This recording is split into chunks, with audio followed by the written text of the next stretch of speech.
তিন ছক্কা দুটো চার 22 বলে 36 স্ট্রাইক রেট 163। এমন ইনিংস দিয়ে আলাদা করে কেন বলবো, তার কারণটা হচ্ছে চারে নামা পারভেজ হোসেন ইমন। বাংলাদেশের ব্যাটারদের মধ্যে সবশেষ কয়েক বছরে যারা নিজেদের সবচেয়ে বেশি উন্নতি করেছেন তাদের একজন এই ইমন। বিশেষ করে আপনি চিন্তা করেন যে একজন ওপেনার, নিয়মিত ওপেনার ছিলেন তিনি টি-20 ক্রিকেটে, সবশেষ এক বছরে খুব ভালো ক্রিকেট খেলেছিলেন ওপেনিংয়ে, কিন্তু বিপিএল থেকে তাকে চারে এনে, মানে 4 নম্বরে যে বাংলাদেশের একজন ব্যাটার টি-20 ক্রিকেটে দরকার, যিনি আসবেন এসেই খুব দ্রুত রান করবেন, এই কাজটা তিনি আজকে করেছেন এবং দারুণভাবেই করেছেন। অস্ট্রেলিয়ার সঙ্গে বাংলাদেশের যখন দরকার ছিল, ইনফ্যাক্ট এই পারভেজ হোসেন ইমনের ব্যাটে একটা সময় মনে হচ্ছিল যে বাংলাদেশ আজকে অস্ট্রেলিয়ার এই 190-এর বেশি রান তাড়া করে জিতে যাবে এই চট্টগ্রামে। হয়তো শেষের সমীকরণ বাংলাদেশ 7 রানের জন্য মেলাতে পারেনি, দর্শকরা হতাশ হয়েছেন, কিন্তু চারে নামা ইমন কিন্তু নিজের ছাপ রেখে দিয়েছেন।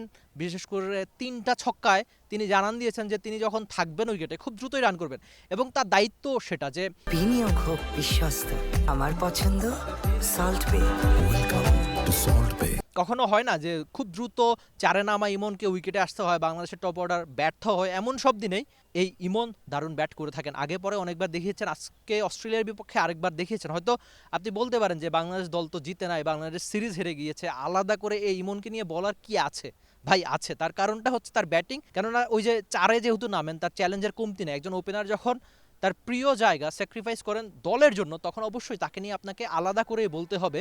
তাই পারভেজ হোসেন ইমনের এই চ্যালেঞ্জ, তিনি উত্তরাক, তিনি বাংলাদেশের হয়ে দারুণ ক্রিকেট খেলুক, 150-এর বেশি স্ট্রাইক রেট রাখুক, 160-এর বেশি স্ট্রাইক রেট রাখুক, বা 3টা ছক্কা 2টো চার এমন সব ইনিংস তিনি সামনেও খেলুক অস্ট্রেলিয়ার বিপক্ষে, বড় দলগুলোর বিপক্ষে।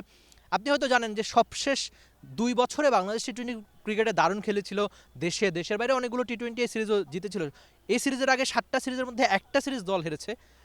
তো মনে রাখতে হবে যে সেটা পারভেজ হোসেন ইমনদের কারণেই কিন্তু।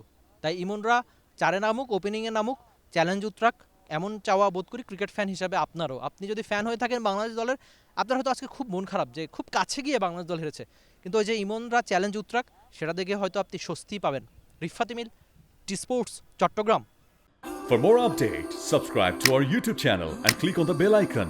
Follow us on Facebook and Instagram. Download T-Sports app to enjoy exciting games and highlights.